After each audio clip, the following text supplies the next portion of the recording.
En 2021, j'ai gagné de l'argent avec les cryptos, mais j'en ai aussi perdu beaucoup, et spécifiquement sur une seule transaction où j'ai perdu 200 000 euros. Dans cette vidéo, je vais t'expliquer ce qui s'est passé et quelles sont les erreurs à en tirer, et surtout la morale de cette histoire pour que tu puisses éviter de faire les mêmes erreurs que moi.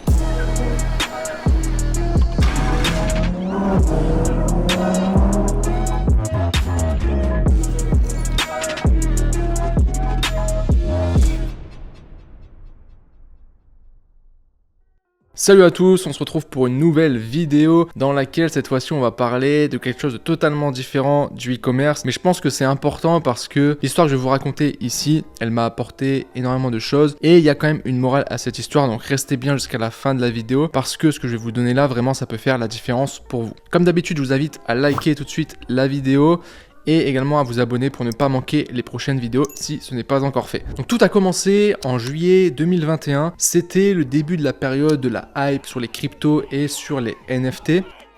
Et à ce moment-là, j'avais déjà investi dans différentes cryptos, notamment le Bitcoin et l'Ethereum et quelques autres grosses cryptos, mais j'ai investi uniquement sur des projets vraiment solides sur lesquels il y avait vraiment une entreprise derrière qui développait un véritable projet et j'investissais de cette manière-là uniquement. À ce moment-là, il y a un célèbre marketeur qui s'appelle Tougan que vous connaissez probablement. Avec l'un de ses associés, ils ont lancé un projet crypto. Tout de suite, j'ai suivi le début de l'aventure, ils en ont beaucoup parlé sur les réseaux sociaux, notamment sur YouTube, et le projet avait l'air vraiment intéressant. L'idée, c'était de créer un projet crypto dans lequel on achetait la crypto et en fonction du pourcentage, donc du nombre de cryptos qu'on avait acheté, on avait une rémunération en dividende. Donc expliqué comme ça fait très système de Ponzi, mais en fait l'explication était simple et ils ont été très clairs, très honnêtes là-dessus par rapport au fonctionnement de la crypto. Donc à chaque fois qu'il y avait une transaction avec cette crypto, donc soit vous en achetez, soit vous en vendez, ce qui se passait c'est qu'il y avait 15% de taxes. Donc si j'achète 1000 euros de cette crypto, il y a 150 euros de taxes. Et ces 150 euros vont être divisés et répartis parmi toutes les personnes qui ont la crypto. Et c'était à hauteur de 7%.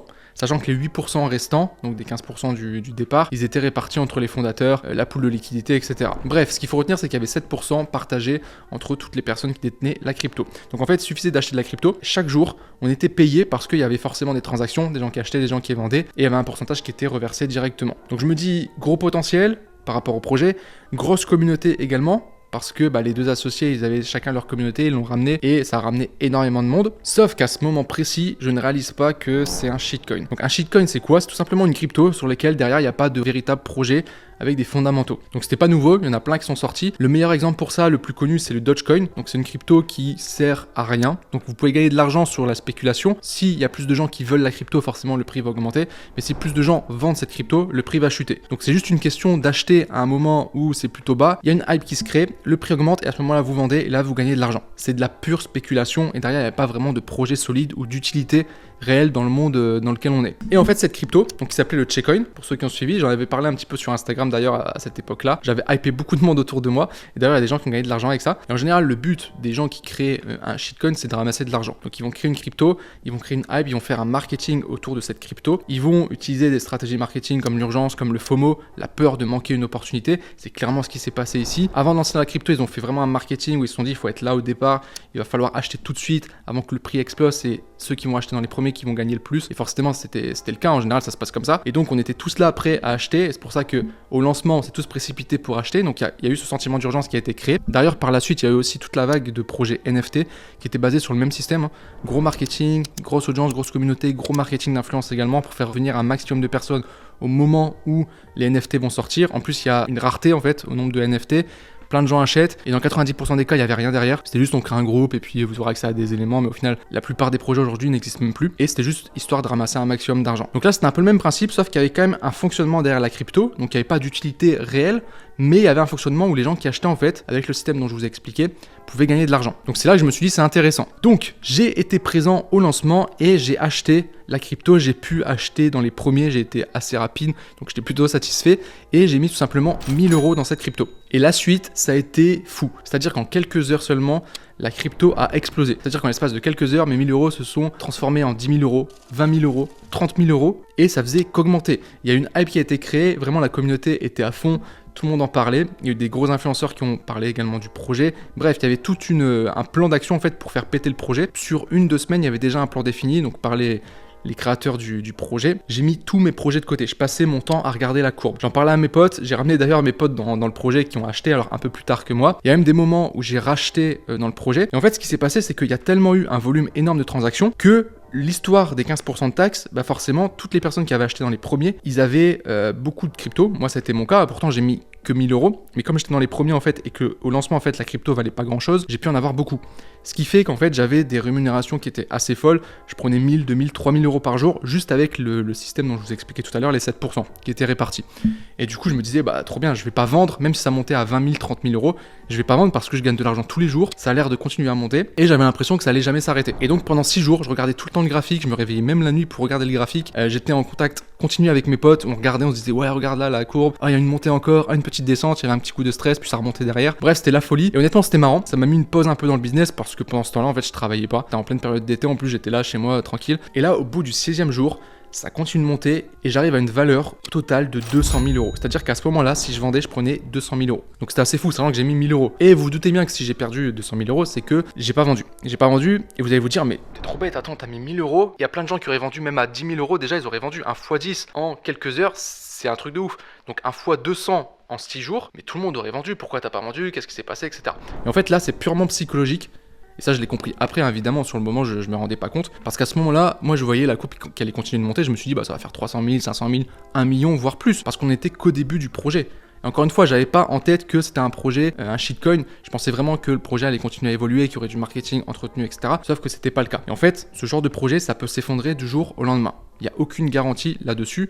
Mais ça, j'en avais pas vraiment conscience à ce moment-là. Sauf que le 4 août, on se mange une sale chute, mais assez violente quand même, mais il y a un rebond. Donc c'est-à-dire qu'on arrive à un plateau et ça repart à la hausse. Donc là, ça va, je me dis, ok, c'est bon. Sauf que dans la chute, en fait, je rachète. Je rachète parce que je me dis, bah, on a eu une chute, c'est le moment de racheter en fait. Et ça va remonter, puis on va repartir encore une fois, encore plus haut. Sauf que on est remonté un petit peu, et quelques jours après, ça a chuté, et là, ça a été la dégringolade. Ouais, je dis en une demi-journée, ça a chuté vraiment ultra bas, et je devais avoir l'équivalent peut-être de 20 000 ou 10 000 euros, je sais plus exactement. Là, donc là, je commence à réaliser, à me dire, attends, t'aurais pu vendre à 200 000, ça a descendu à 20 000, et là, impossible pour moi de vendre, parce que pour moi, ça peut remonter à 200 000, j'avais 200 000, donc je vais pas vendre à 20 000, alors qu'en vrai, j'aurais dû vendre à ce moment-là. Et ce qui s'est passé, c'est que j'ai jamais vendu. Ça a été dur pendant quelques semaines en me disant, purée, mais t'as été trop bête, t'imagines l'argent que t'aurais eu. En plus, c'était la période vraiment avant bull run de la fin 2021. Donc en fait, l'argent que j'aurais vendu, je l'aurais parti en euros, je l'aurais mis peut-être dans des cryptos un peu plus solides avec des vrais fondamentaux, de l'Ethereum par exemple. Sachant qu'après, je crois l'Ethereum par rapport à cette période-là, il a dû faire un x3. Donc ça veut dire que j'aurais transformé cette 200 000 en 600 000, etc. Enfin bref, ça aurait été quand même une somme importante. À l'heure où je tourne cette vidéo, donc début 2023, le cours il est, je crois que j'ai l'équivalent de 1200 euros. Donc je suis pas en perte. Je me dis peut-être qu'un jour ça remontera, peut-être qu'il y aura une hype qui va se recréer. Donc c'est pour ça que je garde. Et voilà comment j'ai perdu 200 000 euros. Alors vous allez me dire, ouais, mais t'as pas vraiment perdu 200 000 euros. Oui, en soi, j'ai mis 1000 euros.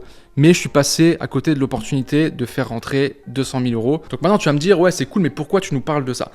En fait, c'est simple. Je vous parle de ça parce que j'ai fait une erreur et il y a peut-être des gens parmi vous qui ont fait cette erreur et qui vont la faire. Et du coup, le but, c'est que vous évitiez de la faire. C'est que je suis tombé dans le piège de me dire, tu peux faire de l'argent facilement, rapidement, sans trop rien faire. Et j'ai été pris dans l'engrenage, on va dire, psychologique, marketing, du FOMO, de l'urgence. Alors que je faisais déjà du business, j'avais déjà des résultats, je connaissais un peu tout ça. Et malgré ça, en fait, quand il y a des facteurs psychologiques qui sont très bien utilisés, vous voyez, en fait, on tombe facilement dedans. Et en fait, durant cette période, j'ai oublié tous mes fondamentaux. Non, on ne peut pas devenir riche du jour au lendemain facilement. Ça peut arriver dans certains cas, mais c'est vraiment un coup de chance. Et là, en l'occurrence, c'était un coup de chance de pouvoir acheter à ce moment-là, d'avoir découvert le projet, etc. Et j'aurais dû clairement vendre avant.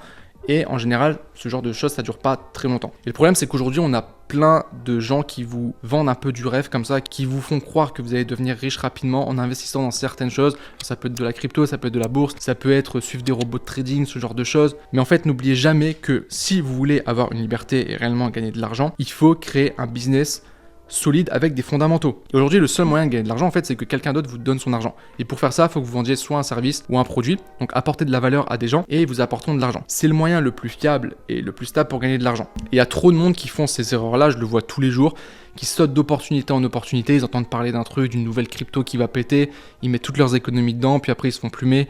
Et après, ils n'ont plus rien. Ou ils vont suivre des gens qui vont dire, ouais, en suivant mes signaux de trading, en 2 semaines, tu vas gagner 10 000 euros, ou peu importe, tu vas faire x2 sur ton investissement, etc.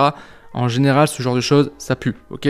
Donc, fuyez ce genre de choses. Si vous voulez gagner de l'argent, être libre, il faut que vous créez un business avec des fondamentaux solides. C'est ça le plus important. Moi, je me suis fait avoir sur ce truc-là. Je sais que je me ferai plus avoir. Et si ça peut servir de leçon pour des personnes parmi vous et vous éviter de faire une erreur à ce niveau-là, bah, la vidéo sera utile. Alors je sais qu'il y a des personnes quand même qui sont devenues riches grâce à la crypto, ils ont investi sur la bonne crypto, mais encore une fois, n'oubliez pas que c'est toujours les belles histoires qu'on raconte. Toutes les personnes qui ont perdu, les milliers de personnes, même je dirais les millions de personnes, surtout avec la chute récente, on n'en parle pas, d'accord? On va juste dire oui, il y a des personnes qui ont perdu, mais il n'y a jamais une histoire qui est mise en avant là-dessus. On va toujours vous raconter les belles histoires. Et donc vous allez vous dire que l'exception à la règle, le 1%, et là dans ce domaine-là, je pense qu'on est plus sur le 0,001% des gens qui réussissent, on va vous les mettre en avant et on va vous faire croire que c'est la règle, alors que non, c'est juste une exception. Et qu'il y a 99,9999% de chances que en fait vous perdez votre argent. Donc la morale de cette histoire, c'est que si tu veux être libre et gagner de l'argent, il faut que tu crées un business. Oublie toutes les solutions comme ça ou qui sont basées sur la chance, mais crée un business. Et ensuite, une fois que tu génères de l'argent avec ton business, là tu peux investir pour avoir un effet de levier et multiplier ton argent.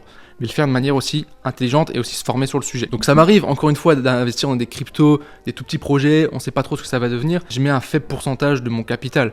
Et c'est parce que j'ai déjà un business qui tourne. Donc je me permets de faire des petits paris comme ça. Mais je base pas ma réussite sur ce genre de paris. Donc ne faites pas cette erreur également. D'ailleurs, s'il y a des investisseurs qui ont investi dans le Checkcoin, mettez-le moi en commentaire. Parce que je sais qu'il y a aussi des gens qui ont eu la tête froide et qui ont vendu. Pas comme moi, et qui ont fait de l'argent dessus. J'avais déjà eu des retours sur Instagram par rapport à ça, donc s'il y a des gens qui ont suivi un peu cette période, qui étaient présents, qui ont investi, qui ont gagné ou perdu de l'argent, ça pourrait être intéressant de mettre un petit commentaire pour raconter un peu votre histoire. On arrive au terme de cette vidéo. Si jamais tu es intéressé par lancer ton business, j'ai une formation 100% gratuite où je te dévoile ma méthode pour lancer ton business e-commerce en 2023.